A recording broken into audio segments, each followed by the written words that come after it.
Bien. Alors, autre outil très important, la confirmation directe ou circularisation. Là, c'est demander à un tiers qu'il me confirme quelque chose, un mouvement, un solde de compte, etc. Parce qu'on disait tout à l'heure, la confirmation externe est plus forte qu'une information interne. Et je préfère que le client me dise « oui, je dois 300 000 euros à l'entreprise », plutôt que le gars qui s'occupe des clients me dise « il nous doit 300 000 euros ». Vous voyez l'idée? Alors, là aussi, il y a 10 commandements. D'abord, je ne peux pas m'adresser, moi, à des tiers, puisque le tiers, c'est un partenaire de l'entreprise. Donc, je vais demander à l'entreprise de lui envoyer une lettre signée par un dirigeant de l'entreprise en disant, voilà, dans le cadre de ces travaux normaux, mon commissaire aux comptes me demande de lui confirmer que vous devez tel. Vous trouverez ci-joint le détail de votre compte dans nos livres. Voilà. Alors, attention. Là, très important, si un des commandements n'est pas respecté, ça ne vaut rien. Exemple. Il faut que la réponse aille directement chez le commissaire aux comptes. Parce que si la réponse va à l'entreprise, qu'est-ce qui va se passer? Si le gars, c'est une magouille, on va dire entre guillemets, la réponse ne lui convient pas, il la jette et il dit ils n'ont pas répondu. Donc, on va mettre dans la lettre une enveloppe pour la réponse timbrée et à l'adresse du commissaire aux comptes.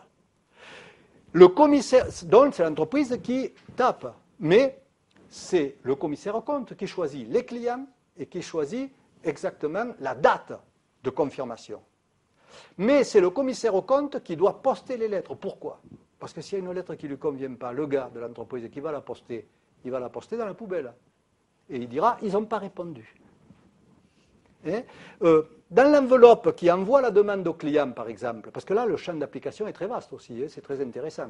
Il y aura l'adresse, non pas de l'entreprise, il y aura l'adresse du commissaire aux comptes. Pourquoi? Parce que n'habite pas l'adresse indiquée, un faux client. Si ça va à l'entreprise, poubelle. Si ça va au commissaire aux comptes, tiens, un client n'habite pas l'adresse indiquée, c'est curieux, on va vérifier. D'accord? Voyez tous ces 10 commandements?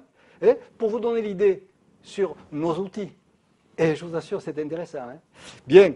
Alors, ça touche quoi? Énormément de choses, c'est ce qui est intéressant. En plus d'une confirmation externe, moi, ça me plaît, une confirmation externe. Alors, ça touche quoi? Les IMO, conservation des hypothèques, le cadastre pour les terrains, les constructions, etc.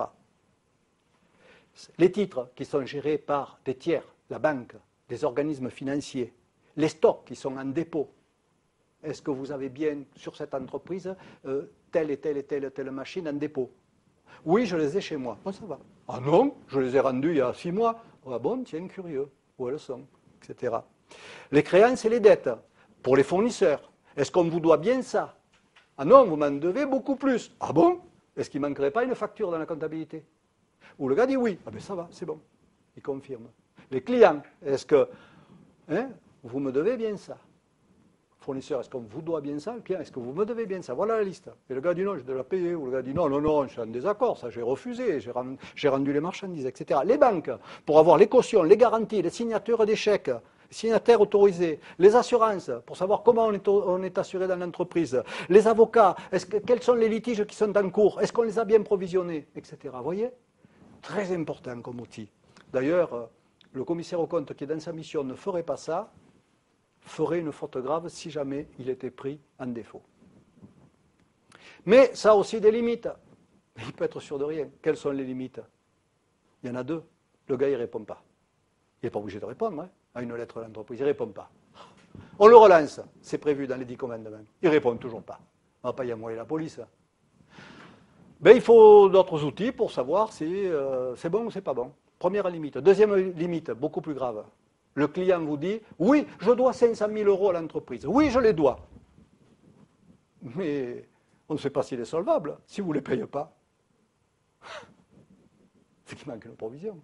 Et ça, on ne le sait pas. D'accord? Vous voyez le genre? Donc toujours des outils avec toujours des limites. Mais comment faire? Faire au mieux. Donc, utiliser tout à fait ces outils.